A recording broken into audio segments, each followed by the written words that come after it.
Hey, this is Joey from Riftweaver, and I'm here with this week's update for Tales of Fablecraft. It's another Fablecraft Friday. We have arrived fresh off of PAX West. We'll talk about that in a little bit. We have some news to share about a major update that's coming in the next couple weeks. So maybe next week or the week after. We're not quite sure yet. We are aiming for as soon as possible.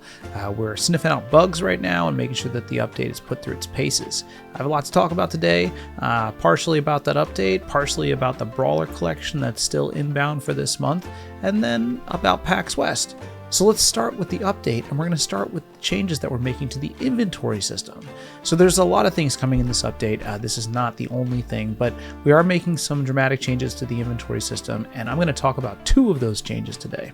The first is consumables, and the second is items with abilities. Let's start with consumables. So if you right now want to have something in your inventory that does a thing, like let's say it's a potion, you can't actually do anything with the potion. You can have it in your inventory, you can tell your GM how it affects you, and then maybe go from there.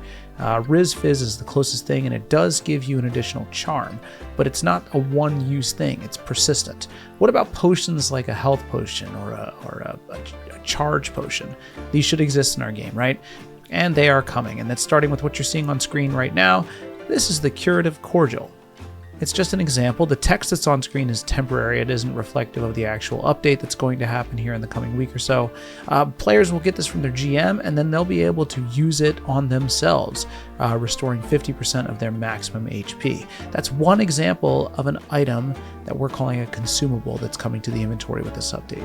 And what adventure would be complete without items that you can equip that actually give you new spells? I'm talking about swords or wands or shields or whatever it is that's going to give you a special spell that you don't normally have access to. That's also coming with this update. So let's say it's a magic wand. That magic wand would make you have the ability to cast Fireball, right? So you could use that in battle. So when you're on the combat screen, it'll appear on the bottom of the combat screen right next to all your other abilities. You'll be able to click that and cast that spell as if it's part of your standard arsenal, only it's tied to the weapon itself. These inventory tools are fresh and brand new for us. We're obviously still working on them. Our long-term goal is to actually open them up for homebrew, and we think that there's a lot of opportunities for you here to make your own homebrew stuff that has special effects or maybe has special spells associated with it. So give us time. That is on our radar. It's on our list of things to do. Right now, this is just getting the first batch out and in your hands, and then we'll make sure that we can actually give you the tools to make them what you want to make them down the line. So stay tuned. Homebrew for this will be coming. We're also making progress on the Brawler Collection. That's still bound for this month. I want to give you a quick update with this battle map that you're looking at right now. This is part of the Brawler Collection. This is the Magical Lab. It comes in two variants. There's the daytime variant, and then there's the nighttime variant. You might recognize this actually from the Storyteller Collection. We have the story scene version of this in Storyteller. This is the battle map version, and it's that top-down look of the same space. I think it's pretty awesome, and I'm pretty excited to see it in Brawler Collection, see what you folks do with it when you're GMing your campaigns and looking for fresh assets. We met a lot of GMs actually this past weekend. We were in Seattle for PAX West.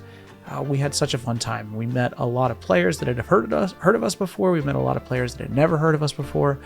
It was great showing folks Fablecraft. We had a lot of really good feedback, and we met people that we didn't expect to meet, right? Kids love this game, actually. If you are a parent and you're looking to show Fablecraft to your kids, man, that's probably a great idea. We actually played this game with a ton of kids and their families at the show floor, and they loved it. It was awesome.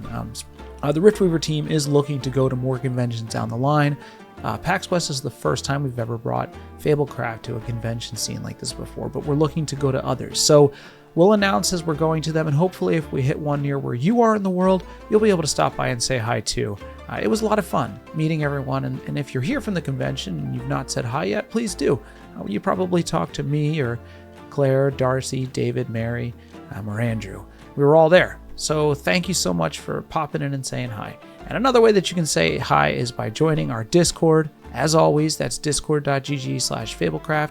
And if you're new here, we also have a feedback board that's great for player feedback so that we can get stuff from you, our community, voted on in order for us to prioritize. And that's available at fablecraft.featureupvote.com. I'm Joey, and I'll see you next Friday for another edition of Fablecraft Friday. See you then.